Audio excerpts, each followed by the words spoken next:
ఈ యొక్క 2025 సంవత్సరం క్రిస్మస్ సందర్భంగా ప్రభు మనతో మాట్లాడుచున్న మాటలను శ్రద్ధగా ధ్యానించుకుందాం.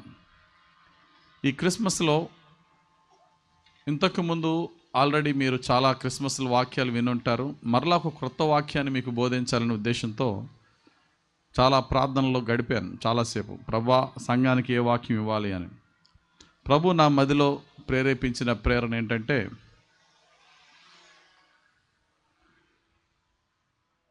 యేసుక్రీస్తు ప్రభు వారి గురించి, ఆయన్ని కన్న మరియ గురించి, యోసేపు గురించి మనం ఎప్పుడు కూడా ధ్యానిస్తూనే ఉంటాం కదా.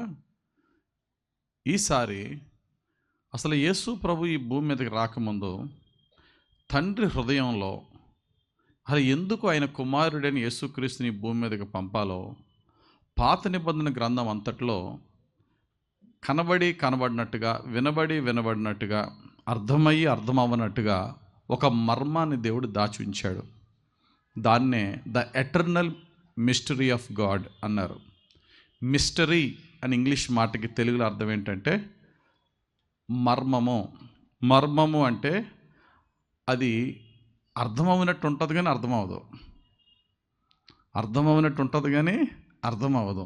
దాన్ని రివీల్ చేస్తేనే కానీ, దాన్ని అన్వేల్ చేస్తేనే కానీ దాని లోపల ఉన్న రహస్యం అర్థం కాదు. బైబిల్ గ్రంథంలో 66 పుస్తకాలు ఉన్నాయి. పాత నిబంధన గ్రంథంలో 39, క్రొత్త నిబంధన గ్రంథంలో 27 ఉన్నాయి. యేసుక్రీస్తు గురించి క్రొత్త నిబంధన గ్రంథంలో ఉన్న 27 గ్రంథాల్లో ఉన్న పుస్తకంలో ఉన్న రాయబడిందే మనకు అర్థమవుతుంది. కానీ యేసు ప్రభు ఈ భూమి మీదకి రాకముందే మనిషిగా, రక్తమాంసములతో కూడిన మనిషిగా యేసు ప్రభు భూమి మీద 2 విధాలుగా కనబడ్డాడు. ఒకటి మేనిఫెస్టేషన్, 2 ఇన్కార్నేషన్. మేనిఫెస్టేషన్ అంటే దేవుడు ఆయా రూపాల్లో కనబడడం. అలా కనబడి దేవుడు ఎవరికన్నా కనబడగలడు, అలా వెంటనే ఆయన అదృశ్యుడైపోవడం. దాన్నే మేనిఫెస్టేషన్ అంటారు. దేవదూతలు కూడా ఆయా కాలాల్లో మనుషులకు కనబడి వెళ్ళిపోయిన సందర్భాలు ఉన్నాయి. అలాగే యేసు ప్రభు పాత నిబంధన గ్రంథంలో కొన్ని చోట్ల మేనిఫెస్టేషన్ జరిగింది, కానీ ఇన్కార్నేషన్ జరగలేదు. ఇన్కార్నేషన్ అంటే రక్త మాంసములతో మనిషిగా పుట్టడం. అది 2000 సంవత్సరాల క్రితమే యేసు ప్రభు మనిషిగా వచ్చాడు. అయితే ఈ యేసు ప్రభు 2000 సంవత్సరాల క్రితం నిన్ను నన్ను రక్షించడానికి ఈ లోకానికి రాకముందు పాత నిబంధన గ్రంథంలో 39 పుస్తకాల్లో ప్రతి పుస్తకము యేసు ప్రభు గురించి చెప్పబడింది. ప్రతి పుస్తకంలో కూడా మెస్సయా అని అన్నారు. యేసు క్రీస్తు పేరు, క్రీస్తు అనే మాటకి ఇంగ్లీష్లో క్రైస్ట్ అన్నారు. అదే క్రీస్తు అనే మాటని హెబ్రీ భాషలోకి మనం తీసుకున్నట్లయితే మెస్సయా అన్నారు. మెస్సయా అన్న, అభిషక్తుడు అన్న, క్రీస్తు అన్న ఒకటే. పాత నిబంధన గ్రంథంలో 39 పుస్తకాల్లో మెస్సయ్య రాబోతున్నాడు, క్రీస్తు రాబోతున్నాడని చెప్తున్నారు. ప్రవక్తలు యేసుక్రీస్తు యొక్క రాకడు గురించి ప్రవచించారు, కానీ చాలామందికి అర్థం కాలేదు. ధర్మశాస్త్రం అంతా యేసుక్రీస్తు వారు రాబోతున్నాడు ఈ లోకంలోనికి అని చెప్పబడింది, చాలామందికి అర్థం కాలేదు. పాత నిబంధన గ్రంథములో వారు చేసిన పాపాలు పోగొట్టుకోవడానికి పాప పరిహారార్థ బలి అర్పించేవారు. ఆ పాప పరిహారార్థ ప్రతి బలి కూడా యేసుక్రీస్తు శిలువ బలికి సాదృశ్యంగానే ఉంది. అది చాలామందికి అర్థం కాలేదు. దానికే క్రొత్త నిబంధన గ్రంథంలో ఏమన్నారంటే, దేవుడు ఇంతకాలము మర్మముగా దాచి ఉంచిన దాన్ని యేసుక్రీస్తు వచ్చి రివీల్ చేశాడట.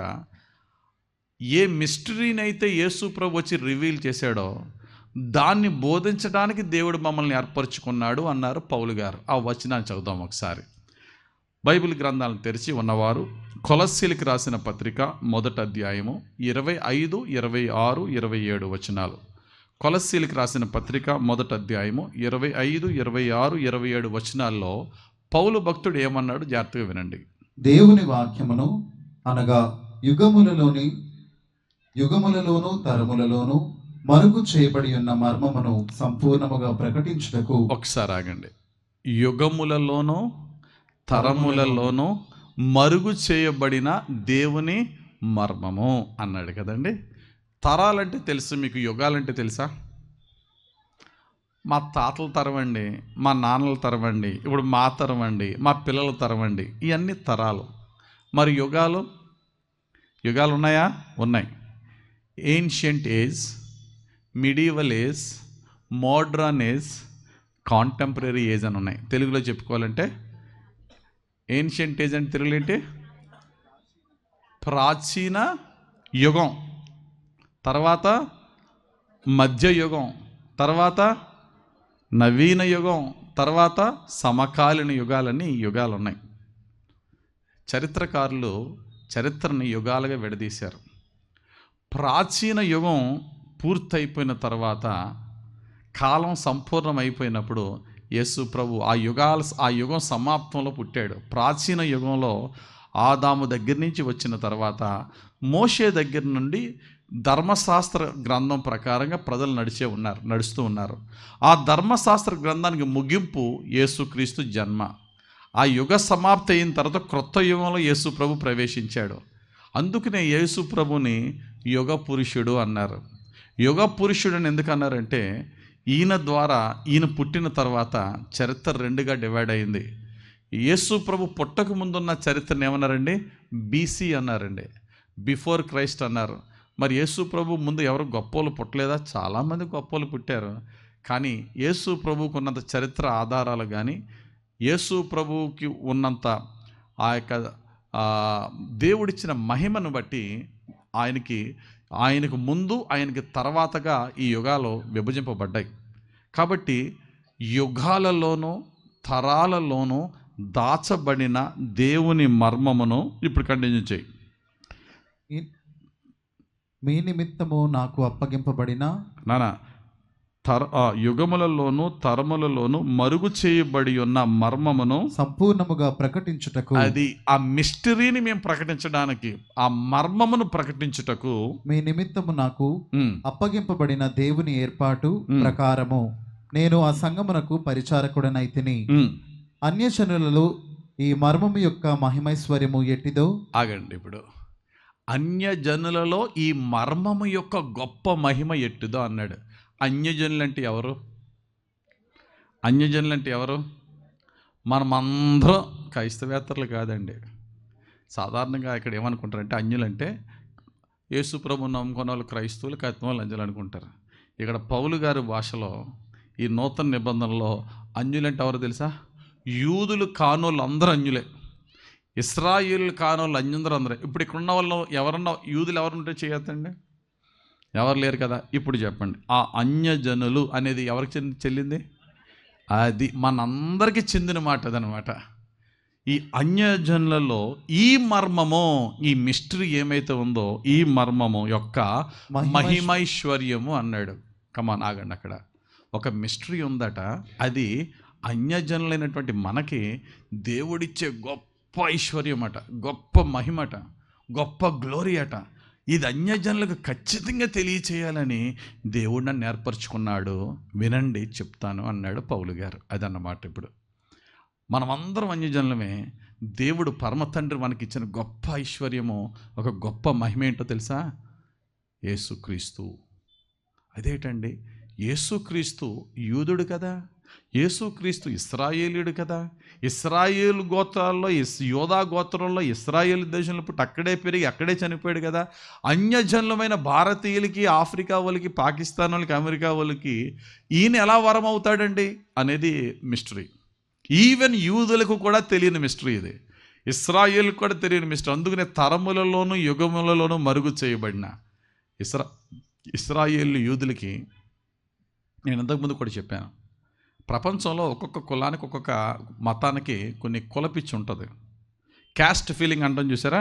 Caste feeling. ప్రపంచంలో అతి ఎక్కువ క్యాస్ట్ ఫీలింగ్ ఉన్నది ఎవరికిరా అంటే, మన ఎవ్వరూ వాళ్ళ ముందు పనికిరాం. యూదులకు ఉన్నంత క్యాస్ట్ ఫీలింగ్ ప్రపంచంలో ఎవరికి లేదు. యూదులు ఇంకో యూదుడి కొరకు ఒక్క యూదుని బతికించుకోవడానికి 1000 మందినైనా చంపేస్తారు వాళ్ళు. ఒక్క యూదుడిని చూడండి, అక్కడ మనం చూస్తున్నాం, పాలస్తీన్లో గొడవ చూస్తున్నాం. ఒక్క యూదుడిని ఎవరైనా చంపాడంటే ఆడి తరం తీసేస్తారు వాళ్ళు. అంత వాళ్ళకి ఆ బ్లడ్లో, వాళ్ళ బ్లడ్ అంటే అంత అంత పిచ్చి ప్రేమ. వాళ్ళకున్నంత ప్రేమ, వాళ్ళకున్నంత కులబిచ్చి ఎవడికి ఉండదు. అయితే ఆ కులంలో పుట్టాడు యేసుప్రభు. యేసుప్రభు పుట్టిన తర్వాత ఆ యూదులే యేసుప్రభుని చంపేశారు. యేసుప్రభుని చంపేయడానికి కారణాల్లో ఒక ముఖ్యమైన కారణం ఏంటంటే, యేసుప్రభు వచ్చిన తర్వాత మేము యూదులు గొప్పోళ్ళు, మేము కత్మా వాళ్ళతో కలం అనుకున్న వీళ్ళల్లోంచి పుట్టి వీళ్ళ మధ్య పెరిగి యేసుప్రభు తెల్లవారితే అన్యులైన మనలాంటి వాళ్ళతో, యూదులు కాని వారితో స్నేహం చేస్తూ ఉండేవారు. యూదులంటే ప్రపంచంలో చాలామందికి ఇష్టం ఉండదండి. ఎందుకంటే వాళ్ళు ఎవరికి హాని చేయరు, కానీ వాళ్ళని కలుపుకోరు, అందరిని కలుపుకోరు. కానీ ప్రపంచానికి మేలు చేసిన వాళ్ళే. వాళ్ళు అనుకుంటారు మేము చాలా గొప్పోళ్ళు అని. నిజంగా గొప్పోళ్ళు వాళ్ళు. ఎందుకు గొప్పోళ్ళు అంటారా? ఇప్పటి వరకు నోబెల్ బహుమానాలు పొందిన నోబెల్ లారియట్స్ లిస్ట్ తీసుకుంటే యోధా గోత్రానికి చెందిన వాళ్ళ కంటే ఇంకో గోత్రం ఉన్న వాళ్ళు ఎవ్వరు కూడా అన్ని ప్రైజులు రాలేదు. నోబెల్ ఒక్క బహుమానం పొందడం అంటేనే చాలా కష్టం. సైంటిస్టులు కానీ వ్యాపారస్తులు కానీ వీళ్ళందరూ వాళ్ళే గొప్పోళ్ళే. కానీ మేము గొప్పోళ్ళు బట్టి ఇంకొకరికి ఇష్టం ఉండదు. హిట్లర్ అనేవాడు అడాల్ఫ్ హిట్లర్, వాడి యొక్క కామన్ డైలాగ్ ఏంటంటే, we the Germans the supreme race in entire world అని చెప్పి ప్రసంగాలు చేసేవాడు. అంటే జర్మనీ దేశస్తులారా, ప్రపంచంలో మనకి మించినోడు ఎవడు లేడురా అనేవాడు. కానీ యూదులేమో మేము ఇంకా గొప్పోళ్ళం అనుకున్నారు. అందుకని ఒక్క హిట్లర్ అనేవాడు ఎంతమంది చంపాడు తెలుసా? యూదుల్లో 60 లక్షల యూదుల్ని ఆడొక్కడే చంపాడు. అంత దుర్మార్గుడు. ఈ యూదులు దేవునికి విరోధంగా జీవించినప్పుడు దేవుడు ఆయా కాలాల్లో శత్రువులకు అప్పగించేవాడు. యేసు ప్రభు అదే యోధా గోత్రంలో పుట్టి తెల్లవారితే అన్యజనులను చేర్చుకునేవాడు, మనలాంటి వాళ్ళందరినీ చేర్చుకునేవాడు. అది యూదులకి నచ్చేది కాదు. ఇదేరా బాబు పాత నిబంధన గ్రంథములో నుండి దాగి ఉన్న మర్మం. దేవుని దృష్టికి యూదుడని లేదు, అన్యుడని లేదు, పురుషుడని లేదు, స్త్రీ అని లేదు, అందరూ ఒకటే అని ప్రకటించాడు యేసు ప్రభు. అది నచ్చలేదు. ఎందుకంటే యోధా గోత్రంలో యోధా ధర్మశాస్త్ర ప్రకారంగా స్త్రీని చాలా దూరంలో పెట్టారు, స్త్రీని అనగదొక్కారు. స్త్రీని అసలు పురుషునితో సమానమైనటువంటి ఆధిక్యత స్త్రీకి ఇవ్వలేదు. కానీ యేసు ప్రభు వచ్చిన తర్వాత స్త్రీని చాలా గౌరవించాడు, స్త్రీని చాలా హెచ్చించాడు. స్త్రీలకు కూడా ఆయన ఆత్మ వరాలు ఇచ్చాడు. అటువంటి స్త్రీని పురుషునితో సమానం చేశాడు. వీడు అంటరాని వాడరా, వీడు సమరయుడు అంటే ఆడి దగ్గరికి వెళ్ళి ఈయన భోజనం చేసేవాడు. వీడు అంటరానోడ్రా, కుష్ఠరోగి రాడు, ఊర్లో వెలేసేంటంటే ఆ కుష్ఠరోగి మీద చెయ్యేసి స్వస్థపరిచాడు. ఇవన్నీ వాళ్ళు తట్టుకోలేకపోయారు. పౌలు భక్తుడు అంటున్నాడు, మిస్టరీ ఏంటో తెలుసుకోండి యోధా జనులారా. ఆ మిస్టరీ ఏంటో తెలుసా? ఇంతవరకు యేసు ప్రభు మావోడు అనుకున్న మీరు మీ మనసు మైండ్ సెట్ మార్చుకోండి. యేసు ప్రభు ఎవడోడు తెలుసా? ప్రపంచంలో ఎంతమంది ఆయన మావోడు అంటాడో అందరి వాడు ఆయన. దేవునికి స్తోత్రం కలుగునుగాక. మీరు ఏడ్చి దొలినా సరే యేసు ప్రభు మీ వాడు మాత్రమో కాదు, మీ వాడే మాత్రం కాదు. యేసు ప్రభు ఎవరు? ఆయన దేవుడు, ఆయన అందరి వాడు. హిందువా, ముస్లిమా, క్రిస్టియన్నా, నాస్తికుడా, ఇండియనా, పాకిస్తానా, శ్రీలంక, ఇజ్రాయెల్, ఏదైనా సరే ఎంతమంది ఆయన యందు విశ్వాసం ఉంచుతారో అందరినీ కూడా ఆయన దేవుని పిల్లలుగా దేవుడు చేర్చుకుంటానన్నాడు. అది గుడ్ న్యూస్. ఈ రోజున భారతీయులకు కొంతమంది అనుకుంటారు, మీరు ఏంటండి అదిగో ఏదో ఆ మిడిల్ ఈస్ట్ ప్రాంతంలో ఉన్న మతాన్ని మీరు నమ్ముతున్నారు, లేక అమెరికా మతాన్ని నమ్ముతున్నారు అంటారు. లేదు, వాస్తవానికి బైబిల్ అంతా వెతికిన అమెరికా అనే మాట ఒక్కడి మాటనే కనబడద్దండి ఎక్కడన్నా? మరి బైబిల్ వెతికితే ఇండియా కనబడద్దా? 2 సార్లు ఉంది ఇండియా, INDIA, ఇండియా అని. మనం ఇంకా ఇంగ్లాండ్ వాళ్ళకంటే, అమెరికన్స్ కంటే మనం ఓన్ చేసుకోవచ్చు బైబిల్ని. స్వామి వివేకానంద గారు ఒక చక్కటి మాట అంటారు. ఆయన హిందువుడే కానీ చక్కటి మాట అంటారు. అమెరికన్స్ ఈ యొక్క యూరోపియన్స్ అనుకుంటున్నట్టుగా మా దేవుడు మేము క్రిస్టియన్స్ అనుకుంటున్నారు. కరెక్ట్గా మాట్లాడాలంటే you are strangers. We are not strangers to Jesus. Jesus is not strangers to us. He is not a stranger to us because we all Asians. Mind it అంటాడు. Israel ఏ ఖండంలో ఉంది? ఏ కాంటినెంట్లో ఉంది? ఆసియాలో ఉంది. కలుపుకోవాలంటే మేము బాగా కలుపుకుంటాం, కానీ మీరే దూరం వాళ్ళు, యూరోపియన్స్, అమెరికన్స్ అంటాడు ఆయన. నిజం. ఆయన యేసు ప్రభుని చాలా ప్రేమించాడు. అందుకనే యేసు ప్రభు ఒక ప్రాంతానికి, ఒక జాతికి, ఒక కులానికి సంబంధించిన దేవుడు కాదు. ఇదే మిస్టరీ, ఇది మీరు తెలుసుకోండి అన్నాడు. యేసు ప్రభు వచ్చి ఏమి తెలిపాడు ఈ ప్రపంచానికంటే, దేవుడు ఎలాగుంటాడో, ఆయన ఎక్కడో పరలోకంలో మనిషి జ్ఞానానికి, మనిషి చూపుకి అందరిన ప్రదేశంలో ఉన్నాడట అని పాత నిబంధన గ్రంథంలో కొన్ని తరాల నుంచి, యుగాల నుంచి అనుకుంటున్నారు. ఆ యుగం అయిపోయిన తర్వాత, ఏన్షియంట్ ఏజ్ అయిపోయిన తర్వాత, God wants to show himself how he is to the world. దేవుడు ఎలా ఉన్నాడో ఈ లోకానికి చూపించాలనుకున్నాడు. ఆయనే మనిషికి ఈ లోకానికి వచ్చాడు. అందుకని యోహాను సువార్త మొదటి అధ్యాయం 18వ వచనంలో ఉంటుంది, దేవుడు ఇప్పటి వరకు ఎవడో దేవుణ్ణి చూడలేదు, ఆయన రొమ్మున ఆనుకుని ఆయన కుమారుడైన యేసు ప్రభువే ఈ లోకానికి దేవుడు అంటే ఏంటో పరిచయం చేస్తాడు. ఈ లోకానికి యేసు ప్రభువే దేవుని చూపిస్తాడు. ఒకసారి యేసు ప్రభు 12 మంది శిష్యులలో ఒక శిష్యుడైనటువంటి ఫిలిప్ వచ్చి యేసు ప్రభుని అడుగుతాడు, దేవుని చూపించవా, తండ్రిని చూపించవా అని అడుగుతాడు. నన్ను చూచినవాడు ఆయనను చూచినట్టే. ఎందుకు ఇంత ఫూలిష్గా ఎలాగడిగావు? ఇంతకాలం నాలో ఉండి నువ్వు నాతో ఉండి నీకు ఆ మాత్రం తెలియదా? గమనించండి ప్రియమైన దేవుని సంగమా, దేవుడు ఎలాగుంటాడు అని ప్రపంచానికి తెలియన ఈ లోకానికి దేవుడు ఈ విధంగా ఉంటాడని గాడ్స్ క్యారెక్టర్ అంటే ఏంటో చూపించాడు. గాడ్స్ హార్ట్ అంటే ఎలా ఉంటుందో చూపించాడు.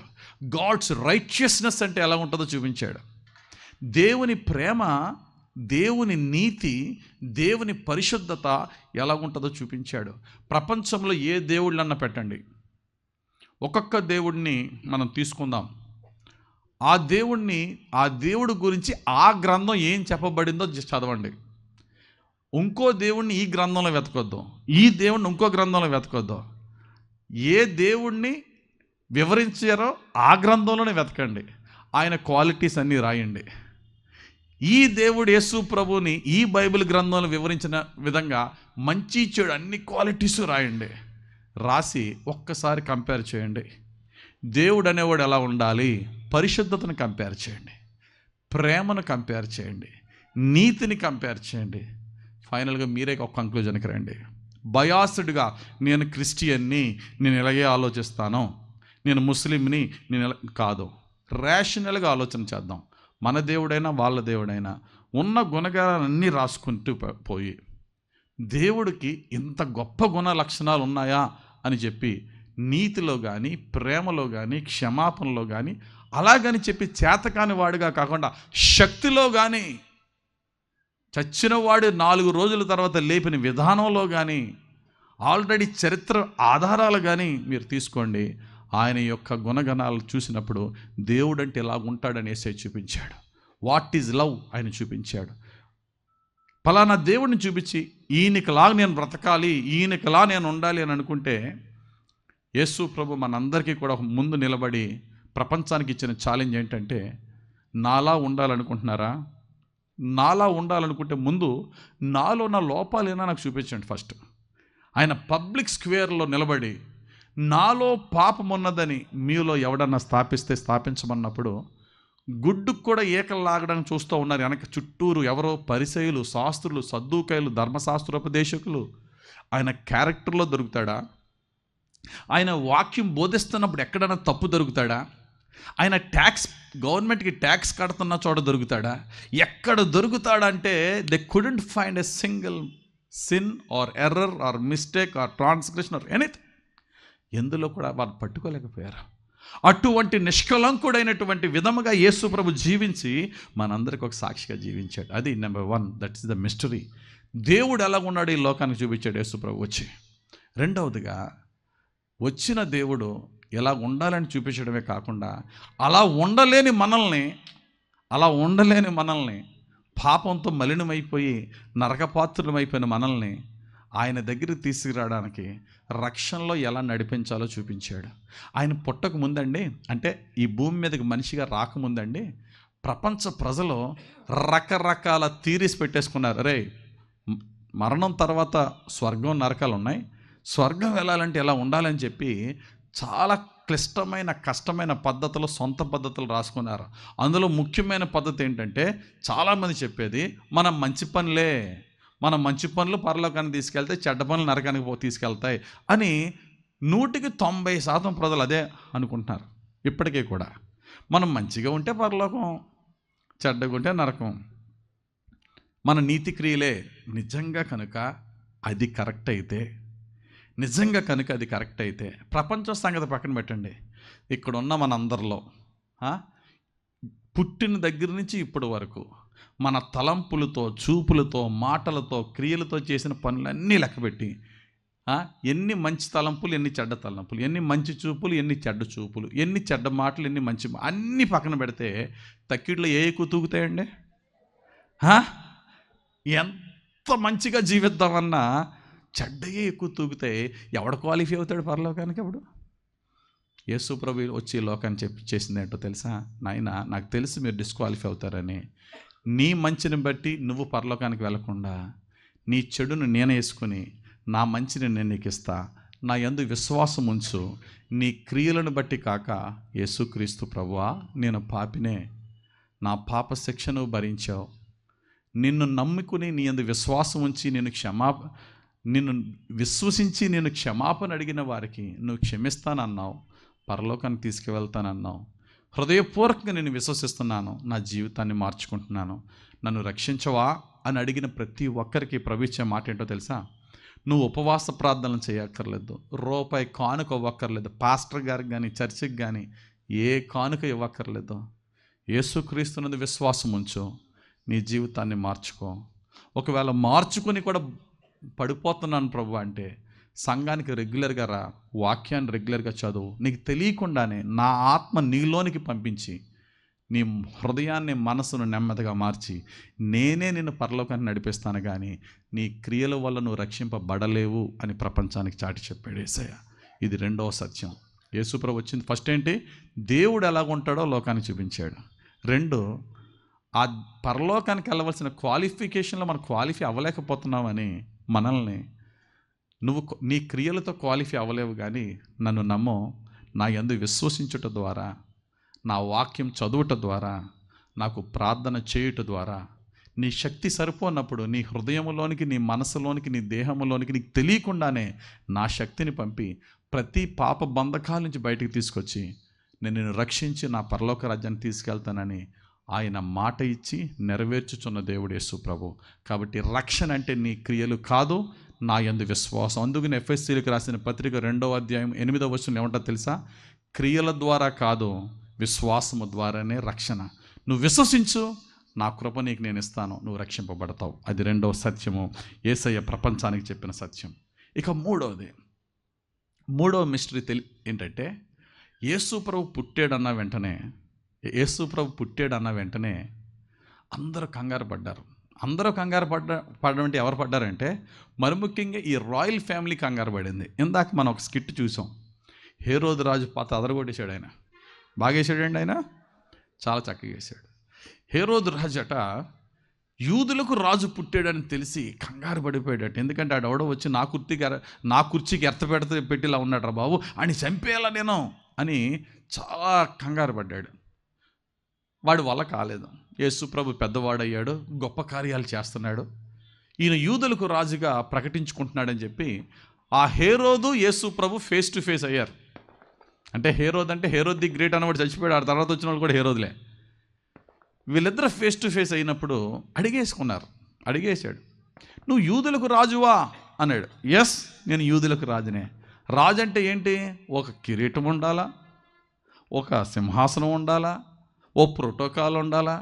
ఏమీ లేదు. పాత నిబంధన గ్రంథం అంతట్లో మెస్సే రాబోతున్నాడు, ఆయన సింహాసనాసీనుడై ఉంటాడని యెషయా గ్రంథం 9వ అధ్యాయం 7వ వచనంలో ఉంటుంది. మెస్సయ్య అనగా క్రీస్తు రాబోతున్నాడు, ఆయన సింహాసనాసీనుడై ఉంటాడన్నాడు.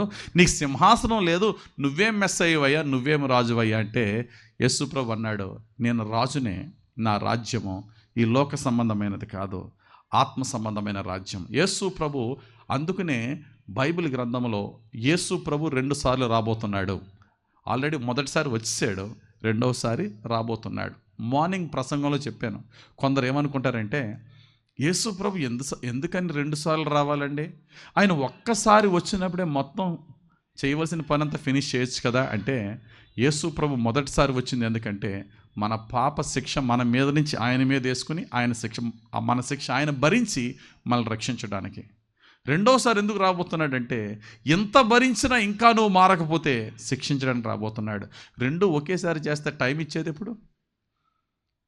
నీతిని బోధించి రక్షణ మార్గం చూపించిన తర్వాత మన మనసు మారి రక్షణలోనికి రావాలని చెప్పి దేవుడు దీర్ఘకాలం అలాగే సహిస్తూ ఉన్నాడు.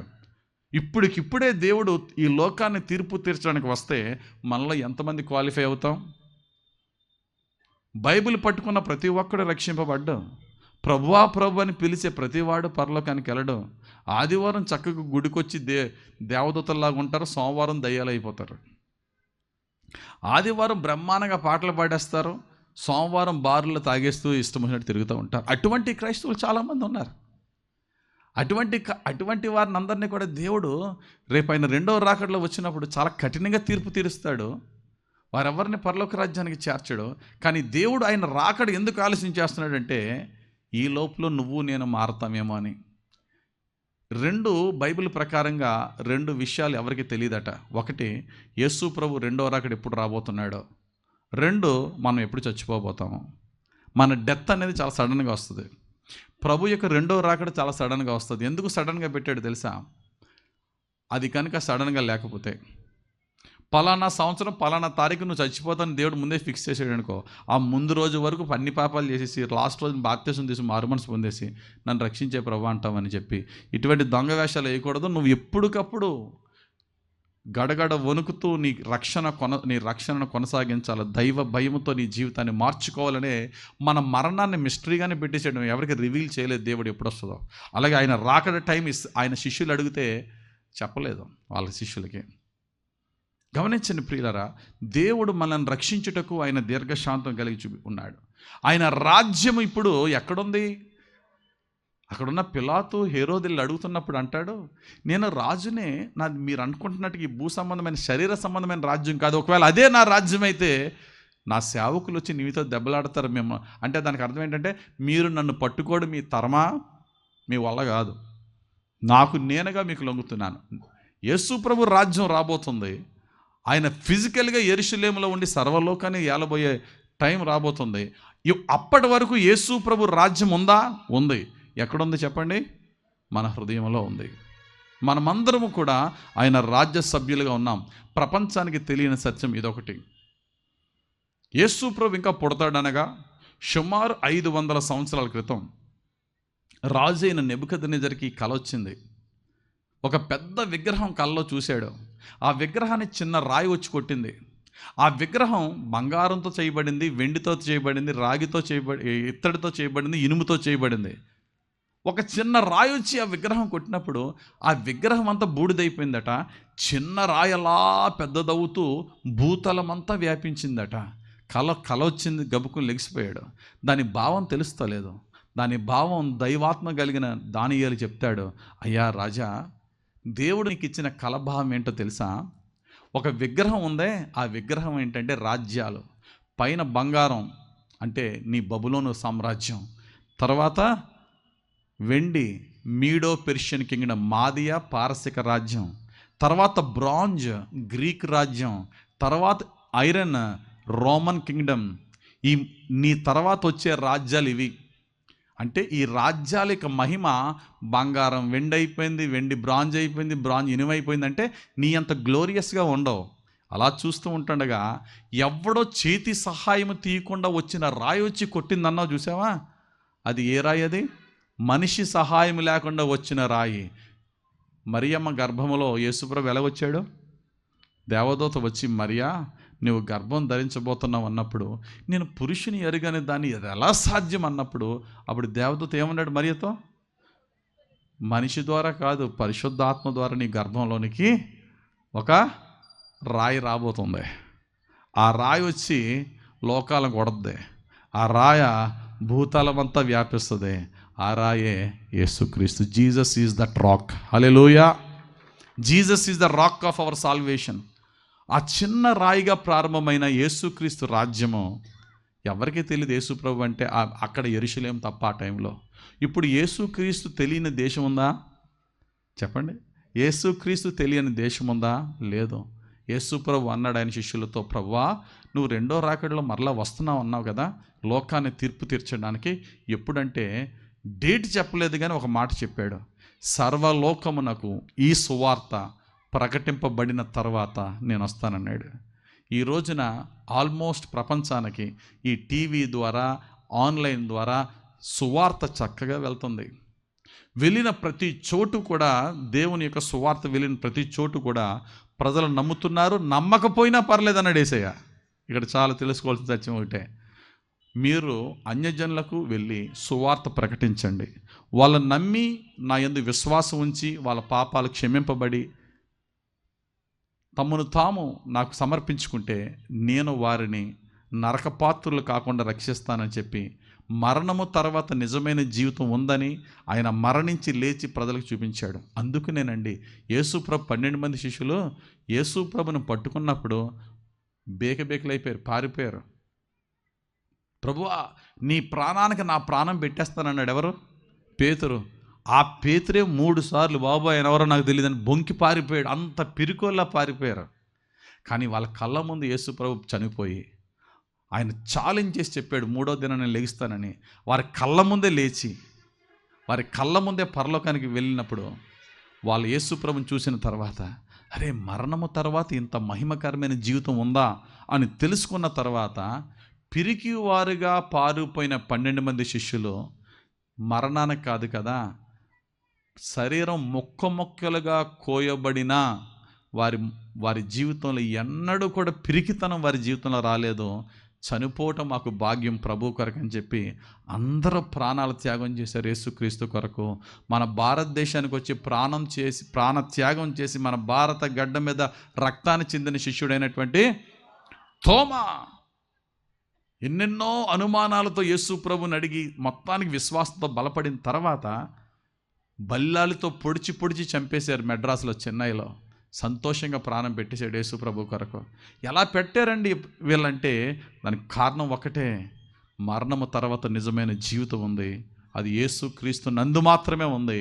ఆయన కొరకు శ్రమను భరించామా, ఆయనతో పాటు ఆయన రెండవ రాకడలో మరణించిన మనల్ని మరలా ఆయన ఎలా లేచాడో మనల్ని లేపుతాడు. సర్వలోకాన్ని ఏలబోతున్నాం. ఇదే యేసుక్రీస్తు ఇచ్చిన రక్షణ సువార్త అనే సత్యాన్ని వారు తెలుసుకొని ప్రపంచానికి బోధించి వారి ప్రాణాలు సమర్పించుకున్నారు. గమనించండి ప్రియులారా, there is great kingdom, that is kingdom of Jesus Christ. ఒక్కడిగా ప్రారంభమైంది, ఇప్పుడు ఆల్మోస్ట్ భూతలమంతా వ్యాపించింది. యేసు ప్రభు రాకడ చాలా సమీపంగా ఉన్నది అనే తెలుసుకోవడానికి ఇదే గొప్ప సత్యం. 4వ ఆశ్చర్యకరమైనది ఏంటంటే, ఎన్ని చెప్పుకున్నాం? 1, దేవుడు ఎలాగుంటాడో చూపించాడు. రెండోది ఏం చెప్పానండి? ఆయన ఇచ్చే రక్షణ మన క్రియల వల్ల కాదు, ఆయన విశ్వాసం ఉంచడం ద్వారా రక్షణ అన్నాం. 3, ఆయన రాజ్యం అంటే ఓ జెండా, ఓ ఎజెండా, ఒక ఇది కాదు. ఆయన రాజ్యం అంటే మన హృదయంలో ఉన్నది ఆయన రాజ్యం.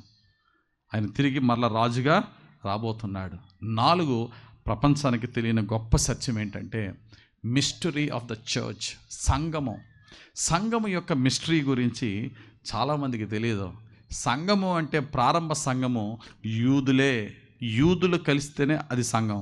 కానీ తర్వాత అది ఏమైందంటే యూదులతో పాటు జెంటైల్ కాన్వర్ట్స్ అన్నారు. అనగా అన్యజనులమైన మనము యేసుక్రీస్తునందు విశ్వాసం ఉంచి ఈ సంఘంగా మారాం.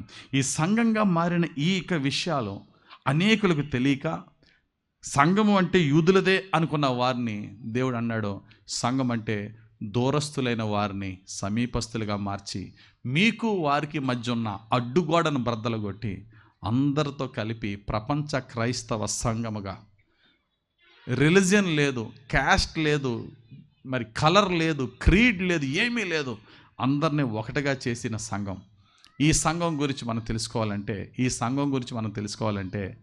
ఈ సంఘములో దేవుడు చేసే ఆయన కార్యాలని తెలుసుకోవడానికటండి ఎవరికి ఎవరు ఆస్తి ఎదురు చూస్తున్నారు తెలుసా? ఎవరు ఆస్తి ఎదురు చూస్తున్నారంటే ఏంజల్స్. ఎవరండి? దేవదూతలు ఈ సత్యాన్ని తెలుసుకోవాలి. దేవదూతలకి అన్నీ తెలుసా తెలీదా? దేవదూతలకి, దేవుని సముఖంలో నిత్యము నిలిచే దేవదూతలకి అన్నీ తెలుసా తెలీదా? దేవదూతలు దేవుళ్ళు కాదు.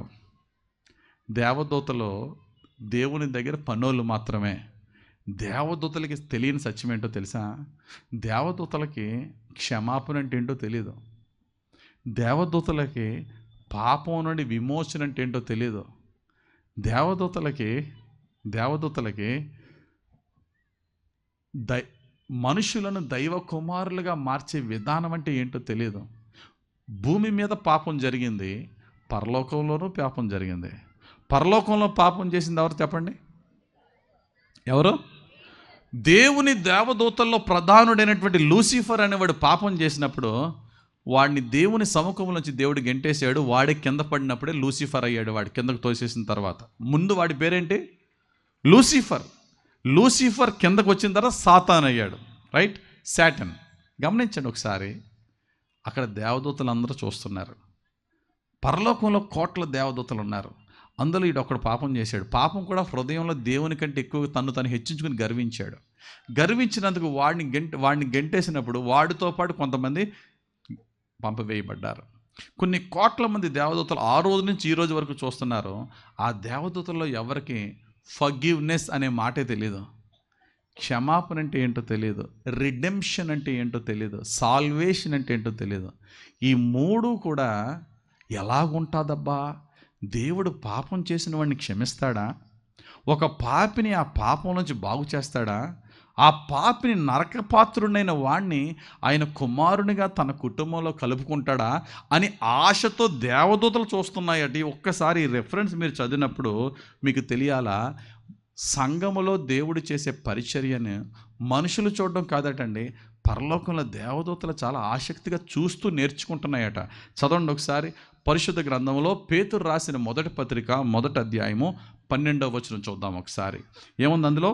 పరలోకము నుండి పంపబడిన పరిశుద్ధాత్మ వలన మీకు సువార్త ప్రకటించిన వారి ద్వారా మీకిప్పుడు తెలుపబడిన ఈ సంగతుల విషయమై తమ కొరకు కాదు గాని మీ కొరకే తాము పరిచర్య చేసిరను సంగతి వారికి బయలుపరచబడెను. దేవదూతలు ఈ కార్యములను తొంగి చూడగోరుచున్నారు. ఎవరు తొంగి చూడగోరుచున్నారు చెప్పండి? దేవదూతలు ఈ కార్యాన్ని తొంగి చూడగోరుచున్నారట. ఏ కార్యాన్నట? ఏ కార్యమట? అన్యజనులమైన మనము యేసుక్రీస్తుని అంగీకరించి రకరకాల వ్యసనాల నుంచి బయటికి రావడం అనేది చాలా ఆశ్చర్యంగా వాళ్ళు తొంగి చూస్తున్నారట. అందుకని యేసు ప్రభు ఒక ఉపమానం చెప్పాడండి. యేసు ప్రభు ఉపమానంలో తప్పుపోయిన నాణెము, తప్పుపోయిన గొర్రె, తప్పుపోయిన కుమారుడు. ఒకడికి 100 గొర్రెలు ఉంటే 99 గొర్రెలు బాగానే ఉన్నాయి, కానీ ఒక గొర్రె తప్పిపోయిందట. తప్పిపోయిన గొర్రెని వెతికి మొత్తానికి తెచ్చుకుని సంతోషిస్తూ ఇంటికి తెచ్చుకున్నాడట. దాన్ని చెప్తూ యేసుప్రభు ఒక మాట అన్నాడు, 100 గొర్రెల్లో ఒక గొర్రె తప్పిపోతే అది దొరికిన తర్వాత వాడు ఎంత సంతోషించాడో, మనుషులలో పాపం పెరిగినప్పుడు ఒక పాపి రక్షింపబడితే ఎక్కడ సెలబ్రేషన్ ఉంటుంది అన్నాడండి. చదువుతారా ఒకసారి పరిశుద్ధ గ్రంథంలో లూకాసు వార్త 15వ అధ్యాయము 7వ వచనం ఒకసారి తీయండి. లూకాసు వార్త 15వ అధ్యాయము 7వ వచనం ఏముందండి? అటువలే మారు మనస్సు అక్కరలేని 99 మంది నీతిమంతుల విషయమై కలుగు సంతోషము కంటే మారు మనస్సు పొందు ఒక్క పాపి విషయమై పరలోకమందు ఎక్కువ సంతోషము కలుగును. ఇక్కడ చదవబడిన వాక్యంలో మనం చూస్తే 7వ వచనంలో అటువలే మారు మనస్సు అక్కరలేని 99 మంది నీతిమంతుల విషయమై కలుగు సంతోషము కంటే మారు మనస్సు పొందు ఒక్క పాపి విషయమై పరలోకమందు ఎక్కువ సంతోషము కలుగును. ఇప్పుడు ఒక పాపి మారు మనసు పొంది రక్షింపబడితే సెలబ్రేషన్ ఎక్కడ జరుగుతుంది? పరలోకంలో జరుగుతుంది సెలబ్రేషన్. పరలోకంలో ఎవరున్నారు? దేవుడు, దేవదూతల సముఖంలో గొప్ప సెలబ్రేషన్ అట పరలోకంలో. ఒక పాపికి రక్షణ, పాపికి క్షమాపణ, పాపికి మారు మనసు. ఈ దేవదూతలకి తెలియదు. అందుకని యేసుప్రభు అంటారు, నేను ఎప్పుడు వస్తున్నాను పరలోకంలో దేవదూతలకు కూడా అది తెలియదని మత్తయి సువార్త 24వ అధ్యాయం 36వ వచనంలో అంటాడు. దేవదూతలకి తెలియని రహస్యాలు, దేవదూతల్లో ప్రధానులు, అధికారులు ఉంటారట.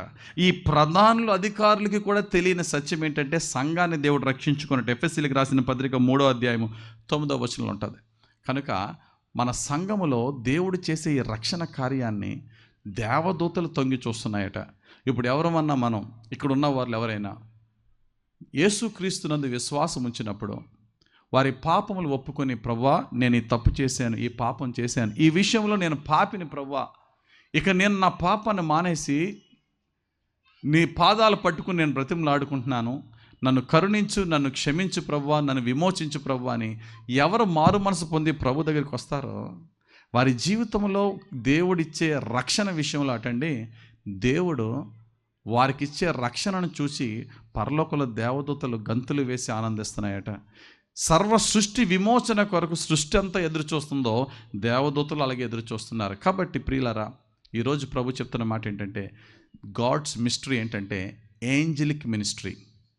పాత నిబంధన గ్రంథంలో మనకు ఒక స్టోరీ ఉంటుంది.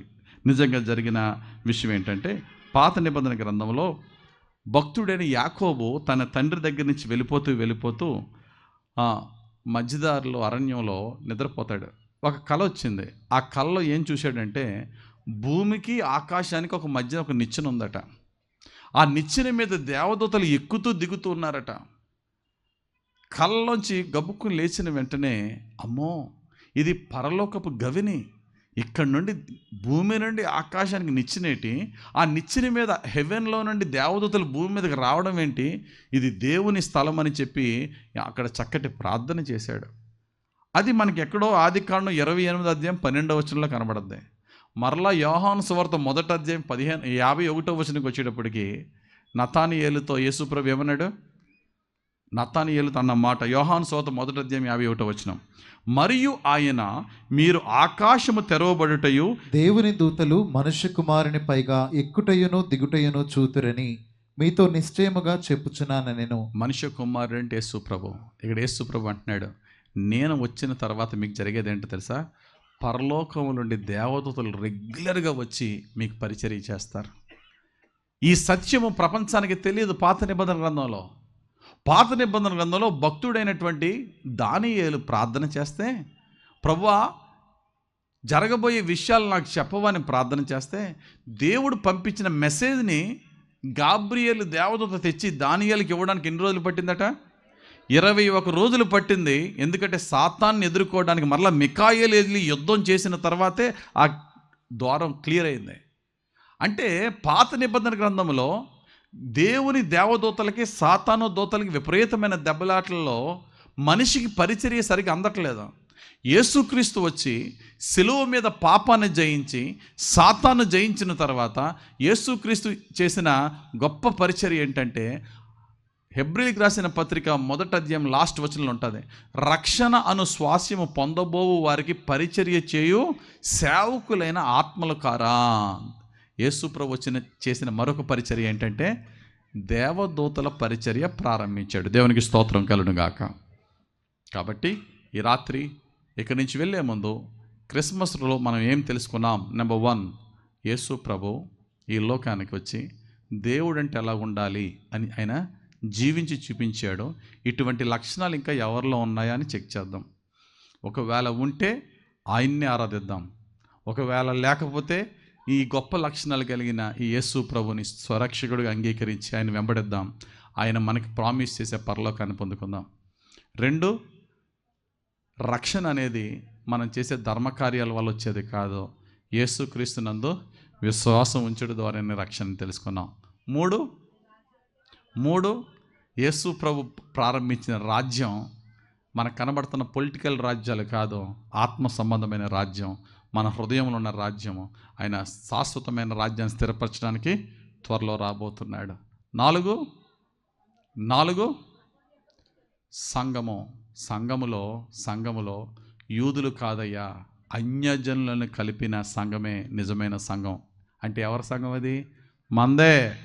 సంఘం అంటే ఇశ్రాయేల్ని తీసేసాడు దేవుడు.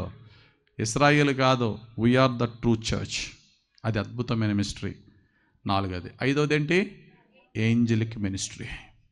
నా యందు విశ్వాసం ఉంచు వారికి ప్రపంచంలో ఎక్కడికన్నా వెళ్ళు, ఆయన దూతలు యెహోవా యందు భయభక్తులు గల వారి చుట్టూ ఆయన దూత కావలి ఉండి వారిని రక్షించును. అడగండి, ప్రభువా నేను నిన్ను విశ్వసిస్తున్నాను, నీ దూతలు నాకు తోడుగా ఉంచు, నీ సంరక్షణ నాకు కావాలి, నీ తోడు నా పిల్లలకు కావాలి. నా పిల్లలు ప్రతిరోజు స్కూల్కి వెళ్తున్నారు, కాలేజీలకు వెళ్తున్నారు, వస్తున్నారు. నేను నా కుటుంబము ఎల్లప్పుడూ నీ పాదాలు పట్టుకుని బ్రతుకుతున్నాం. నీ దూతల కాపుదల నాకు కావాలంటే ఖచ్చితంగా ఆయన యందు భయభక్తులు గల వారికి దేవుడిచ్చే దేవుడు. ఆయన ఎటువంటి దేవుడు అంటే పరలోకంలో ఉండి పాఠాలు చెప్పే టీచర్ కాదు, క్లాస్ రూమ్లోకి వచ్చేసిన టీచర్. ఆన్లైన్ పాఠాలు చెప్పిన టీచర్ కాదు, క్లాస్ రూమ్లోకి వచ్చి పాఠాలు చెప్పి డెమాన్స్ట్రేషన్ చేసి చూపించిన టీచర్. దేవునికి స్తోత్రం. ఆయన ఎవరంటే మానవుడు అంటే మనవాడు అనమాట. ఏంటండి మానవుడు? కొంచెం దాన్ని ఇలా స్ప్లిట్ చేసి మాట్లాడితే ఆయన ఏమయ్యాడో చూద్దాం. ఫస్ట్ ఏమయ్యాడు? ఆయన మానవుడు అయ్యాడు. మానవుడు అంటే ఏంటి? మనవాడయ్యాడు. ఈ లోకంలోనికి వచ్చిన యేసుప్రభు ఎలాగన్నా ఉండొచ్చు, ఏ శరీరం అన్నా ఆయన తీసుకోవచ్చు. కానీ ఆయన ఏ శరీరం తీసుకున్నాడు? మానవ శరీరం తీసుకున్నప్పుడు ఎవరికి ఆ ఘనత? మనకే కదా. కనుక ఈ సృష్టి అంతటి మీద గర్వించే ఘనత ఏంటంటే, దేవుడు ఏ జంతు రూపమో తీసుకోలేదు, దేవుడు ఏ వస్తువు రూపమో తీసుకోలేదు. దేవుడు ఎవరి రూపం తీసుకున్నాడు? నా రూపం తీసుకున్నాడు. దేవునికి స్తోత్రం కలుగును గాక. అంటే అర్థం ఏంటో తెలుసా? దేవుడు మనిషిని అంతగా ఘనపరిచాడు. దేవదూతలకి కూడా ఆశ్చర్యమేది. ఎందుకంటే యేసు ప్రభు భూమి మీదకి రాకముందు దేవదూతలకు తెలుసు ఆయన దేవాతి దేవుడు. మనిషి రూపంలో ఇంత హంబుల్గా రావడం ఏంటని వాళ్ళు ఆశ్చర్యపోతున్నారు. That is his plan of salvation. రెండోది ఒకటేమో ఆయన మనవాడయ్యాడు, ఆయన మనతో ఉన్నాడు. ఏంటంటే ఇమ్మానియేల్ అనే మాటకు అర్థం ఏంటి? God with us. మానవుడు మనవడయ్యాడు, మనవాడల్లా మనతో ఉన్నవాడయ్యాడు. హీఈస్ విత్ అస్, మనతో ఉన్నాడు. మూడవది మనలాంటోడు అయ్యాడు. మనలాంటోడంటే ఈ లోకంలో ఎక్కువ అధికారులు, రాజులు, ధనవంతులు ఉన్నారా? పేదవాళ్ళు, సామాన్యులు ఎక్కువ ఉన్నారా? పేదవాళ్ళు ఎక్కువ. భారతదేశం తీసుకోండి, బిలియనియర్స్ ఉన్నారా? ఉన్నారు. బిలియనియర్స్ చేతుల మీద, ఈ వేళ్ళ మీద లెక్క పెట్టుకోవాలి. మరి పేదవాళ్ళు? ఎస్, యేసు ప్రభు పేదవాళ్ళలో పేదవాడిగా పుట్టాడు. ఇక్కడ ఎంతమంది, నేను అప్పర కోటేశ్వరుని కాదండి, నేను ఏదో బ్రతుకుతున్నాను, నాకు చాలా బాధలు ఉన్నాయి, సమస్యలు ఉన్నాయి, నష్టాలు ఉన్నాయంటే దేవుడు అంటున్నాడు, నేను మీ వాడినే, నేను కూలోళ్ళ కుటుంబంలో పుట్టినోడినే, నేను పేదల కుటుంబంలో పుట్టినోడినే, నాకు పేదరికం తెలుసు. ఒకవేళ ఇక్కడ చాలామందిలో డబ్బులు ఉండొచ్చు, కానీ నువ్వు చెయ్యని పాపానికి, చెయ్యని బాధలకి, చెయ్యని తప్పులకి బాధలు అనుభవించి, నిందలు అనుభవించి, రకరకాల ప్రజలతో అన్యాయంగా బలవంతుల చేత నువ్వు బాధింపబడుతూ ఉంటే దేవుడు అంటున్నాడు అటువంటి వారితో, తమ్ముడా, చెల్లి, నేను నీ బ్యాచే. ఎందుకంటే నేను చేయని పాపానికి నన్ను లోకం భయంకరంగా హింసించింది, నాకు ఆ బాధ అంటే ఏంటో తెలుసు. Yes, I am with you అంటున్నాడు. 3 చెప్పుకున్నాం. యేసు మానవుడిగా పుట్టి మనవడయ్యాడు, ఇమ్మానుయేలుగా మనతో ఉండి మనవాడయ్యాడు. మూడవదిగా మన పేదరికం అనుభవించి, మన బాధలు అనుభవించి, మన నిందలు అనుభవించి యేసు ప్రభు మన బ్రతుకులను పైకి లేపాడు. చూడండి, ఆయన ఎన్నుకున్నది మరియమ్మని ఎన్నుకున్నాడు, కానీ ఏ రాకుమార్తెని ఎన్నుకున్నాడా? ఎన్నుకోలేదు. మరియమ్మని, యోసేపుని ఎన్నుకున్నాడు. ఆయన చెప్పింది గొల్లలకి, జ్ఞానం లేని, డబ్బు లేని గొల్లలకి చెప్పాడు. పేదవారిని ఎన్నుకున్నాడు. ఆయన పెరిగిన ఊరు నజరేతు వాడిని అనిపించుకున్నాడు. ఆ రోజుల్లో నజరేతు వాళ్ళకి మంచి పేరు లేదు, అయినా తృణీకరింపబడిన పేరే ఆయన కూడా ఇష్టంగా తీసుకున్నాడు. నాలుగవది మన పాపమంతా మీదేసుకున్నాడు. ఏంటంటే ఆయన పాపి కాదు, కానీ మన కొరకు పాపి అయ్యాడు మనల్ని రక్షించడానికి. ఆయన పాపి కాదు, మన కొరకు పాపిగా మారిపోయాడు. ఎందుకని? మన పాపాలు ఆయన మీద వేసుకున్నాడు. నువ్వు నీ అప్పులన్నీ కూడా, ఇంకొకటి అప్పు నీ మీద వేసుకున్నావు అనుకోండి, అప్పులో నిన్నే పట్టుకుంటాడు. నువ్వు అప్పు చేయలేదు, కానీ ఆడప్పు నీ మీద వేసుకున్నప్పుడు నువ్వు అందరికీ జవాబుదారుడివే. యేసయ్య మనందరి పాపాలు ఆయన నెత్తి మీద వేసుకుని మనందరి కొరకు సిలువ భరించాడు. మనందరి కొరకు సిలువ భరించి మన జీవితాన్ని మార్చాడు. ఎన్నైనాయి? లాస్ట్ అండ్ ఫైనలీ ఒక్క మాట చెప్పి నా మాటలు ముగిస్తున్నాను. మానవుడిగా మనవాడయ్యాడు యేసయ్య ఈ లోకానికి పుట్టి. తర్వాత మనతో ఉంటూ ఇమ్మానుయేలు దేవుడు, మనిషితో ఉన్న దేవుడు అయ్యాడు. మూడోదిగా మనలాంటి కష్టాలు పడి మనలాంటి వాడయ్యాడు. మన పాపాలన్నీ ఆయన నెత్తి మీద వేసుకుని మన కొరకు పాపిగా మారాడు. ఫైనల్గా ఇన్ని చేసి మనల్ని పాపాల నుంచి విడిపించి, అప్పులు సమస్తమైనటువంటి బాధల నుంచి విడిపించి, సమస్త బంధకాల నుంచి విడిపించి చివరికి ఏం చేశాడు తెలుసా? ఎందుకు ప్రభు అన్ని విధాలుగా ఇన్ని వాడువయ్యావంటే, ఏమీ లేదు నాయన, నిన్ను దేవుని కుటుంబంతో కలపడానికి, మనల్ని ఆయన వాళ్ళగా చేయడానికి. దేవునికి స్తోత్రం కలుగును గాక. ఆయన మనవాడయ్యాడు ఎందుకంటే మనల్ని ఆయన వానిగా మార్చడానికి. యేసయ్య ఈ లోకానికి వచ్చి దాసులమైన మనల్ని బిడలుగా మార్చాడు. దేవునికి స్తోత్రం కలుగును గాక. అందుకనే పౌలు భక్తుడు అంటాడు, దాసులమైన మనము ఆ దేవుణ్ణి తండ్రి అని పిలుచుకునే దత్తపుత్రాత్మను మనలోనికి పంపి మనల్ని ఇప్పుడు ఎలా మార్చాడంటే, రాయల్ ఫ్యామిలీ, ప్రపంచంలోని అన్ని రాయల్ ఫ్యామిలీస్ కంటే ఏ రాయల్ ఫ్యామిలీ గొప్పదే? ప్రపంచంలో ఒకసారి ఎల్విస్ ప్రెస్లీ అని ఒక ఆయన ఉన్నాడు. ఎల్విస్ ప్రెస్లీ అని ఒక ఆయన ఉన్నాడు. అంటే మనం పుట్టకముందు చాలా పెద్ద పాప్ స్టార్ అనమాట. ఒక టీవీ యాంకర్ ఆయన అడిగింది, you are the king of pop కదా అని మాట్లాడుతుంది. ఆయన అంటాడు వెంటనే, who is king? I know only one king, that is Jesus Christ. Elvis Presley అన్నమాట. Thank you for appreciating me with big words, but who is king? I know only one king, that is Jesus Christ. ఒకే రాజు సర్వలోకానికి, నాకు ఒక రాజే తెలుసు, ఆయనే ప్రభు అయిన యేసుక్రీస్తు. నిన్ను నన్ను ఆయన ఎన్నిక లేని వారిని మనల్ని ఆయన రాకుమారులుగా మార్చాడు. రాజులైన యాజక సమూహముగా మనల్ని మార్చాడు. దేవునికి స్తోత్రం కలుగును గాక. అందుకనే పుట్టాడు యేసయ్య. మీలో చాలామంది అనుకోవచ్చు, నేను ప్రజల చేత తృణీకరింపబడిన దాన్నండి, ప్రజలు నన్ను బహుగా బాధిస్తున్నారండి, నాకు పేదరికం ఉందండి, నాకు అనారోగ్యం ఉందండి, నాకు కష్టాలు ఉన్నాయండి, శత్రు బాధలు ఉన్నాయండి, అప్పుల బాధలు ఇవన్నీ ఉన్నాయంటే దేవుడు అంటున్నాడు, అవన్నీ నేను అనుభవించినోడ్నే, అవన్నీ నేను ఫేస్ చేసినోడ్నే, కనుక నిన్ను అందులోంచి ఎలా పైకి తీసుకురావాలో నాకు తెలుసు. నువ్వు చేయవలసింది ఏంటంటే నమ్మిక మాత్రం ఉంచు. యేసు ప్రభు నా ప్రతి బాధ నుండి నన్ను పైకి తీసుకొస్తాడు అని నమ్మిక మాత్రం ఉంచు. నీ నమ్మికే నిన్ను రక్షిస్తుంది అంటున్నాడు. కాబట్టి ప్రియులారా, ఈ క్రిస్మస్ సందర్భంగా దేవుడు చెప్తున్నాడు, దేవుడు లోకమును ఎంతో ప్రేమించి మనుషుల్లోకి మనిషిలా మారిపోయాడు. ఆయన మహిమను విడిచిపెట్టి మారిపోయాడు. ఎందుకు చెప్పండి? పరలోకాన్ని విడిచి భూమి మీదకి ఎందుకు వచ్చాడు చెప్పండి? భూమి మీద ఉన్న మనల్ని పరలోకాన్ని తీసుకెళ్ళిపోవడానికి. దేవుడు మనిషి అయ్యాడు ఎందుకు అయ్యి చెప్పండి? దేవుడు మనిషి ఎందుకు అయ్యాడు చెప్పండి? మనల్ని దేవునిలా చేసేయడానికి. దేవునికి స్తోత్రం కలుగును గాక. పరలోకం నుంచి భూమి మీదకి ఎందుకు వచ్చాడు? భూమి మీద ఉన్న మనల్ని పరలోకాన్ని తీసుకుపోవడానికి. దేవుడు మనిషి ఎందుకు అయ్యాడు? మనుషులమైన మనల్ని దేవునితో సమానముగా, నిత్యత్వంలో దేవునితో సమానంగా దైవ కుటుంబంలో మార్చేయడానికి వచ్చాడు. పరిశుద్ధుడు పాపి ఎందుకు అయ్యాడు చెప్పండి? చెప్పండి. పాపుల మనల్ని పరిశుద్ధులుగా మార్చేయడానికి. కింగ్ అల్లా సర్వెంట్ ఎందుకు అయ్యాడు చెప్పండి? ఈ సర్వెంట్స్ మీద మనల్ని కింగ్స్గా మార్చడానికి. దేవునికి స్తోత్రం కలుగును గాక. అది క్రిస్మస్ అంటే. సో ఇదిగో ఈరోజు పాస్టర్ గారు చెప్పారు, నీకు తెలిసిన గొప్ప వ్యక్తుల యొక్క గొప్ప లక్షణాలు, ఆ గ్రంథంలో రాయబడిన లక్షణాలని రాసుకొని కంపేర్ చేసుకో, నీకు నచ్చిన వాడిని చూస్ చేసుకోమన్నాడు. పరిశుద్ధతని, పవిత్రతని, ప్రేమను, ఆయన మాటల్ని, ఆయన మరణము, ఆయన జన్మ అన్నీ నేను రాసుకున్నాను. అందులో నీకు ఎవరు నచ్చితే వారిని నేను చూస్ చేసుకోమని పాస్టర్ గారు చెప్పారు. నేను ఒకసారి నీ గురించి ధ్యానించినప్పుడు నా మనసులో నీకు చోటు ఇచ్చానయ్యా, నాలోనికి రండి ప్రభు అని దేవుడిని అడుగు. దేవుడు ఇందాక చెప్పాను కదా, యూదుల దేవుడు కాదు, ఇశ్రాయేలు దేవుడు కాదు, ఆయన అంగీకరించిన వారి దేవుడు. దేవుడి వాక్యం దీవించి మనలందరినీ అంగీకరించి లాగున మనం ఆయన విశ్వాసం ఉంచుదాం.